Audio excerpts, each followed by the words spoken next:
inscreva-se, curta e ative o sininho. Obra comentada de arte, discurso do método, as paixões da alma e meditações. A sua missão era unificar todos os conhecimentos a partir de bases seguras, com certezas racionais. Olá, bem-vindos ao canal. Se você não me conhece ainda, muito prazer, eu sou a professora Ana Maria. E se você não fez a sua inscrição ainda, faça, clica aqui embaixo, inscreva-se. Todo dia eu trago uma novidade para você. Hoje eu vou tratar de literatura, mas englobando diversas matérias. Por quê? Eu vou trazer um filósofo, matemático, geômetra. Foi até considerado médico porque ele fazia autópsia numa época que quase ninguém fazia. Eu estou falando de nada mais, nada menos de René Descartes. Ele escreve-se René Descartes, mas na fala a gente tira o S, tá bom? Engraçado, se você jogar no Google, você fala René Descartes, vai aparecer essa figura que tá aqui. Piada, né? Parece, mas não é. Ele é francês e eu vou tomar por base diversos livros, tá? É francês de 1596 a 1650, tá? Ele é o pai da filosofia moderna. Então, assim, não existe uma linha exata, né, do tempo, é uma linha imaginária, assim como o meridiano de Greenwich, o Equador, mas a partir dele, de uma frase célebre, penso, vírgula, logo existo, a gente chegou no período da modernidade, por isso então ele é conhecido como o pai da modernidade, tá? Além de matemático, geômetra, assim como Pitágoras era na matemática, ele também foi um grande matemático.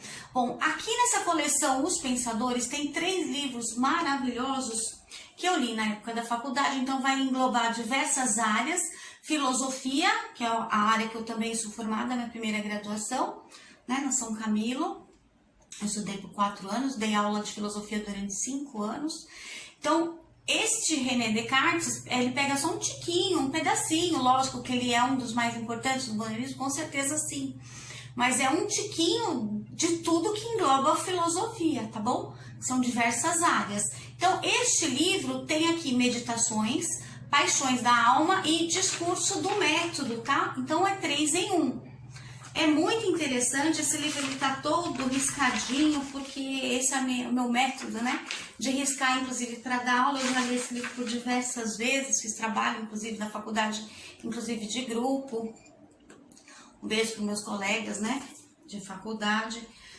E é isso. Além deste livro que eu acho maravilhoso, e se você quer conhecer um pouquinho de René Descartes, tem também nessa coleção o livro de filosofia. Então aqui aparece já o começo, falando de diversos assuntos sobre René Descartes.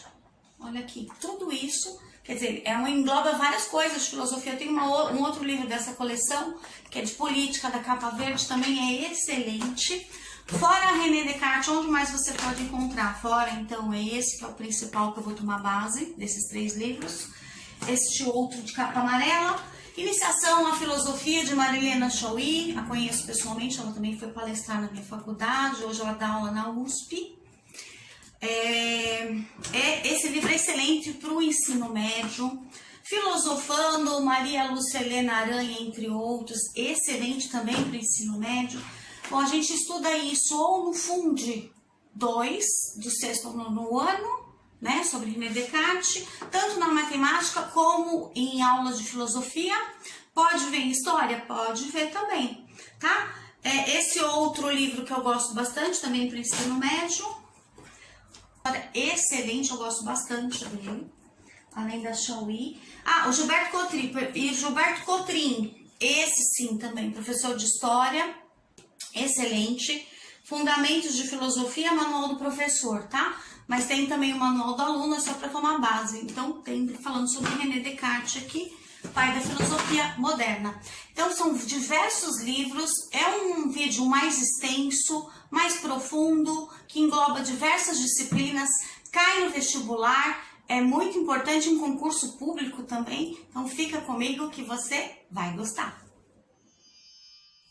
Então, o René Descartes, ele vem de um período da patrística, também conhecido como a escolástica. O período anterior era o período da Inquisição.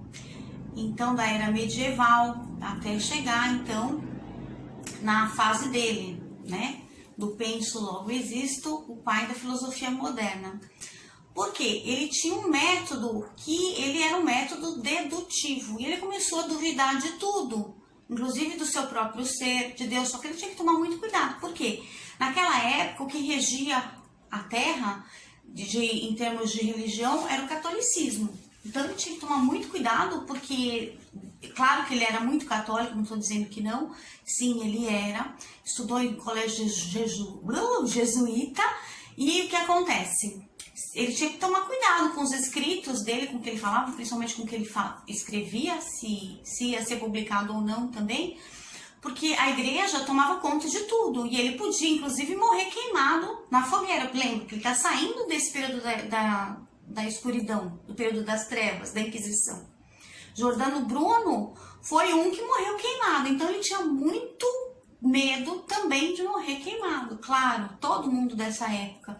Então, um período da obscuridade, do período medieval, não foi um período de grandes acontecimentos, tá? Em nenhuma das áreas. Por quê? Justamente pelo medo que as pessoas tinham de morrer queimada, né? Por heresia e contra a igreja, os preceitos, né? Do catolicismo. Então ele tinha que tomar bastante cuidado.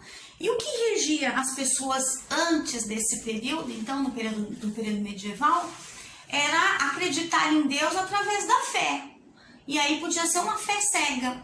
E René Descartes queria provar o contrário, que a gente pode chegar a Deus, mas pela razão. Olha que legal. Então ele é o pai também da razão, do racionalismo. O período que ele abrange é um período chamado da epistemologia, ou seja, o conhecimento do ser, o que eu posso conhecer, até onde eu posso conhecer, que processo investigativo é esse que eu vou chegar. E aí René Descartes tem um método para isso, por isso primeiro livro, né, o discurso do método, porque ele era metodológico, ele tinha um jeito de fazer. Então ele falava, olha, esse método que eu estou fazendo, até ele coloca isso nos escritos dele, é o meu jeito, é o meu caminho que eu estou chegando. Que caminho é esse? Critérios para chegar à verdade. Isso é usado na lógica, né, os critérios de verdade. Então, esse método, ele fala, é o meu método, se alguém quiser segui-lo, usá-lo, ok, mas é o meu jeito, ou seja, a subjetividade dele.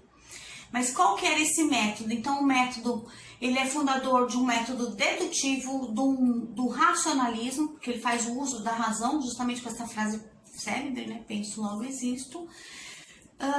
Ele faz parte, então, qual que era esse método? Das evidências, o primeiro. Ou seja, a evidência tem que ser clara e distinta. Isso ele escreve de várias vezes. Por quê? Tem que ser claro como uma criança pode entender. Claro e distinto para eu saber se eu não estou no sono ou vigília, que ele fala. Será que eu estou acordado? Será que eu estou dormindo? No próprio livro dele, ele usa várias demonstrações. Por exemplo, como que eu vou ter certeza? Já que ele começa a duvidar de tudo, da própria existência. Como é que eu vou acreditar em Deus, por exemplo? Então ele tem que provar a existência dele primeiro, e aí foi a primeira coisa que ele descobre, é a própria existência, com penso, logo existo, e depois ele também chega à evidência de Deus, de uma forma matemática, tão clara e distinta, que como uma criança mesmo, sabe? Distinguir como 2 e 2 é igual a 4, então ele compara matematicamente Deus com a matemática, lembra, ele é matemática e geômetra. Então, de uma forma clara e distinta. E aí no livro, até ele chegar nesse processo de chegar a Deus, que é do mais simples ao mais complexo, que é Deus, caminho diferente, por exemplo, de Spinoza, que vem depois de René Descartes. Spinoza não, ele faz o caminho contrário, o inverso, né? Do mais complexo ao mais simples. René não, ele vai do mais simples até o mais complexo. E ele vai provando isso nos seus escritos de forma racional e duvidando de tudo, porque é duvidando de tudo que a gente chega à certeza. Então ele fala, né, duvide. Depois eu vou ler alguns trechos bem interessantes sobre René Descartes, inclusive que ele fala dessa dúvida. Bom, então essa é a análise, a primeira. A síntese, por exemplo, então, que é do mais simples ao mais complexo, tá? Ou seja, o que é mais evidente, quem é mais evidente para René Descartes? Deus. O próximo, depois, nós temos a enumeração, tem a síntese também, né? E dividir por partes as análises. E aí, por último, a enumeração, porque ele enumera, né? Lembra que ele é metódico? Então, ele tem um jeito para enumerar. Então, ele vai classificando tudo matematicamente e depois ele faz uma revisão também, desde o mais simples ao mais complexo, e aí ele revisa todo o processo. Esse é o método cartesiano, para chegar ao quê? Às verdades, né? A verdade que é Deus, chegar à evidência clara e distinta, porque para ele Deus é causa, que a gente chama de causa sui, e nós, a humanidade, somos, então Deus para eles é a causa e nós somos o efeito, tá? Tem uma parte até que eu separei aqui do livro, quando ele fala da garantia do Deus bom, o sumo bem que é Deus, então... Só que aí ele está falando, então, na terceira parte das meditações, então Deus é causa, pode-se explicar a existência de um ser finito, olha lá, pode-se explicar a existência de um ser finito e imperfeito, o eu pensante, ou seja, ele está falando primeiro agora de nós, porém dotado de uma ideia de infinito e perfeição, que no caso é Deus. Então ele vai do mais simples ao mais complexo, nós que somos finitos, que acabamos, que morremos, imperfeitos, nós vamos para aquele que é infinito, que não tem fim, não teve começo, não tem fim, Deus. Aquele que é perfeito, Deus. Então ele vai neste processo, dos mais simples até o mais complexo. E é isso. Então ele fala além de uma imanência daquilo que está dentro, para uma transcendência. Então, além da epistemologia, do que eu posso conhecer, até onde eu posso conhecer, né, até onde a mente humana é capaz de conhecer Deus, assim como foi o anterior, Santo Agostinho também se preocupava, tinha uns escritos maravilhosos, tentando, né, se aproximar a Deus, conhecer Deus tanto quanto nós, Deus nos conhece, né, é lindo também, qualquer dia eu falo e mostro o livro de Santo Agostinho, por exemplo, vocês vão gostar bastante, é antecedente a ele, tá? Que era o filho de Santa Mônica, o bispo de Pona. Então, ela é lá da África, né, continente africano. Então, olha que bonito. Então, existe uma transcendência, né? Então, o René Descartes, ele fala dessa transcendência, né? Da alma humana, daquilo que tem a dualidade, né? De corpo e alma. Esse também é o processo dele para chegar as verdades absolutas. Então, quando ele começa a negar tudo, ele nega a própria existência, até descobrir, então, sobre ele mesmo. Será que eu estou acordado? Será que eu estou dormindo?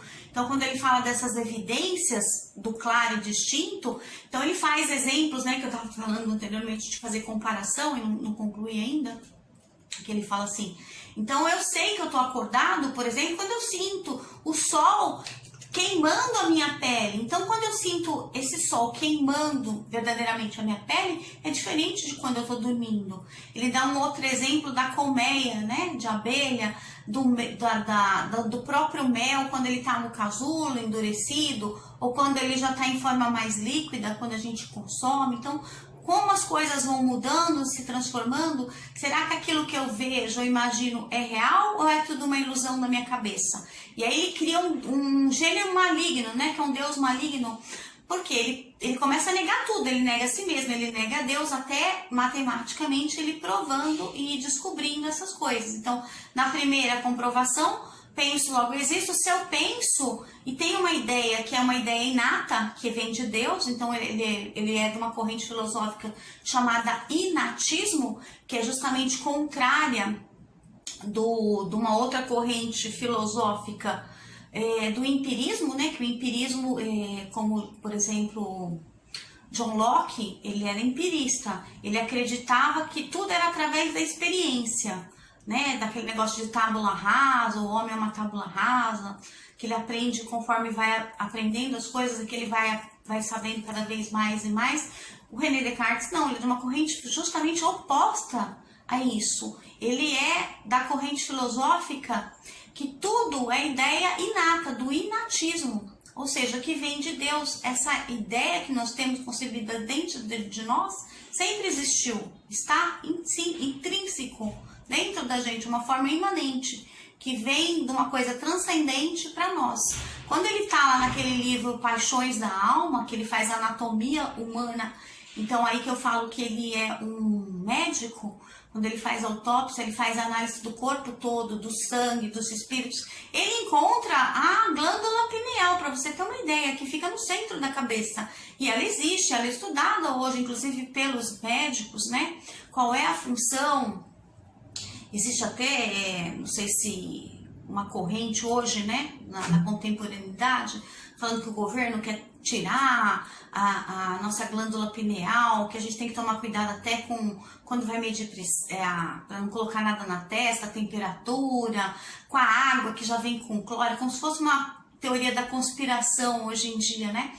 Porque justamente para tirar esse elo que nós temos, segundo Descartes, que descobriu a glândula pineal, ele diz que ela fica no centro da cabeça e que essa glândula pineal, segundo René Descartes, nos leva, é como se fosse um cordão invisível que nos une a Deus. Nós estamos ligados a Ele, ao Pai, através dessa glândula pineal. Interessante, né? Bom, tudo nesse livro é interessante. Então, assim, tudo que eu tinha para falar dele eu já falei. Eu vou ler o pedacinho que eu tinha prometido, então vou ler do livro amarelo, eu li um trechinho daquele do azul, da coleção Pensadores, agora eu vou ler desse daqui para vocês.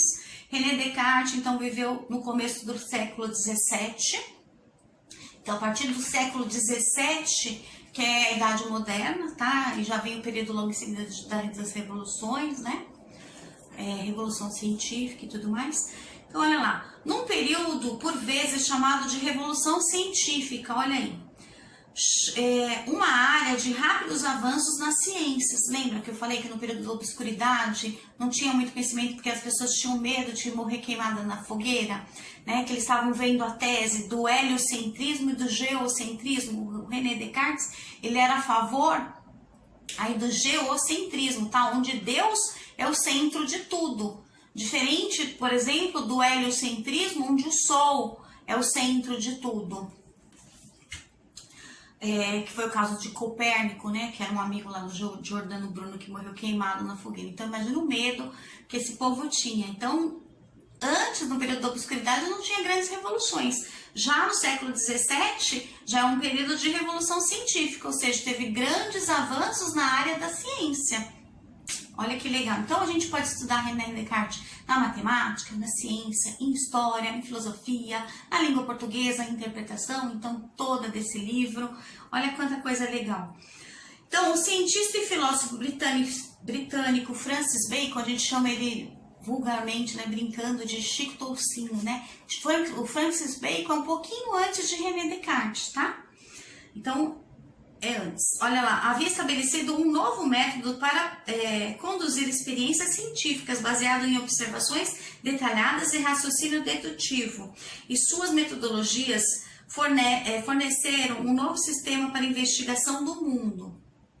Então, eu tô falando do Francis Bacon por enquanto, tá? Aí o Descartes, então, logo em seguida, ele vem compartilhado de sua excitação e otimismo, mas razões diferentes. Bacon considerava que as aplicações práticas das descobertas científicas eram o seu objetivo e ponto principal, enquanto Descartes estava mais fascinado com o projeto de expandir o conhecimento, por isso que eu falo da epistemologia, de expandir o conhecimento, o que eu posso conhecer, até onde eu posso conhecer, olha lá, e compreensão sobre o mundo. Isso é legal, né? Compreender.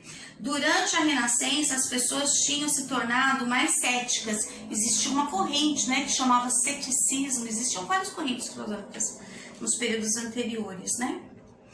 Acerca da ciência e das possibilidades do conhecimento genuíno, né, puro, em geral. E com uma visão, e essa visão continuou a exercer influência nas épocas de Descartes. Assim, uma grande motivação para o seu projeto de investigação pura. A investigação pura, depois de René Descartes, quem estuda isso é Immanuel Kant, um outro filósofo que eu também gosto bastante, tá? Crítica da razão. Então faz esse tipo de investigação. Como sua obra ficou conhecida? Foi um desejo de livrar a ciência do ceticismo perturbante. Então o que eu falei para vocês? De sair daquela crença de chegar até Deus de uma maneira cega, né, de um ceticismo. E aí René Descartes ele vem inovando, ele mostra ao mundo Deus de uma forma racional, tão simples, tão clara. Então por isso da distinção, né, clara e distinta, desse processo do simples ao mais complexo, que é chegar até Deus, de uma forma racional, com aquela frase célebre, penso, logo existo. É duvidando que se chega à certeza. E para terminar o nosso bloco, então eu vou mostrar a frase que ele trouxe para falar para você duvidar de tudo. Olha lá. É necessário que ao menos, abre aspas, né? É necessário que ao menos uma vez na vida você duvide. Tanto quanto possível, olha aí, dividir, né? Todas as coisas. René Descartes. Espero que você tenha gostado, entendido. Um beijo e até um próximo vídeo. E fique estimulado para ler o livro principal que eu mostrei para vocês, da coleção dos pensadores, que tem os 3 em 1 aqui, do discurso do método, paixões da alma e meditações. Espero que você tenha gostado. Um beijo e até um próximo vídeo.